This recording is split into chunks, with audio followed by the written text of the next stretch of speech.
you recently wrote, and I quote, that the voice cannot speak for country since it won't represent one.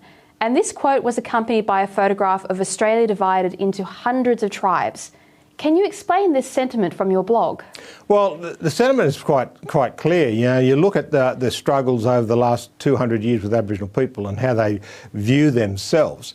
I find it interesting that every time an Aboriginal appears on TV or on radio, and there's always that, or in the magazine, there's always, I'm a Bundjalung Yuin Irish person, something like what I put on and that.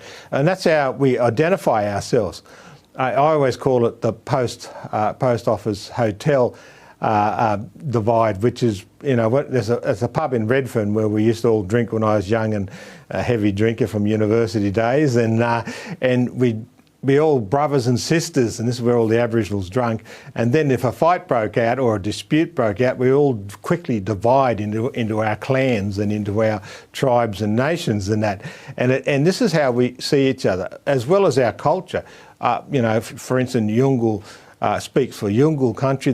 No one else can speak for Yungal country. They don't speak for anyone else's country. And we see that in the mining industry. I chair a mining company and I sit on a board of another, where we can't do anything on our mining sites without, consulting, negotiating and coming up with agreements with Aboriginal traditional owners, those very nations. So the idea that they don't have a voice, they do, and Andrew Forrest found out about that a couple of weeks ago with his irrigation issue, and now I know it every day because we have to in fact, I was in Western Australia just north of our Woody mine, and that we had to negotiate and talk to the Aboriginal people to do that. So they got the voices.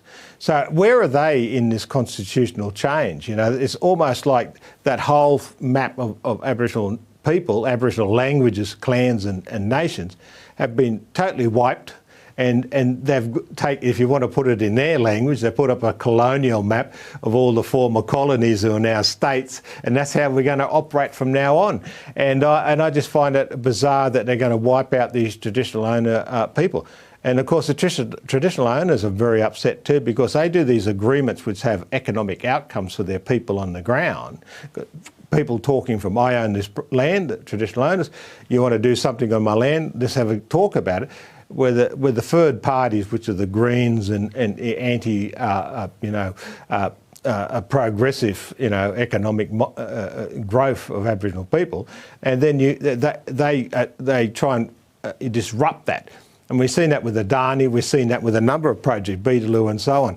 But the Aboriginal people on the ground want it. They're concerned that if they do an agreement with a mining company or an energy company or a government who wants to build a road and a bridge, does these third parties, these Greens and other people, all they have to do is lobby the voice in Canberra, and they can then recommend to the Minister for Resources or Planning or infrastructure to not approve that project. Well, that's what their concerns are. Well, we're almost at the point now where you have to go and get an ancestry test to work out what your politics should be.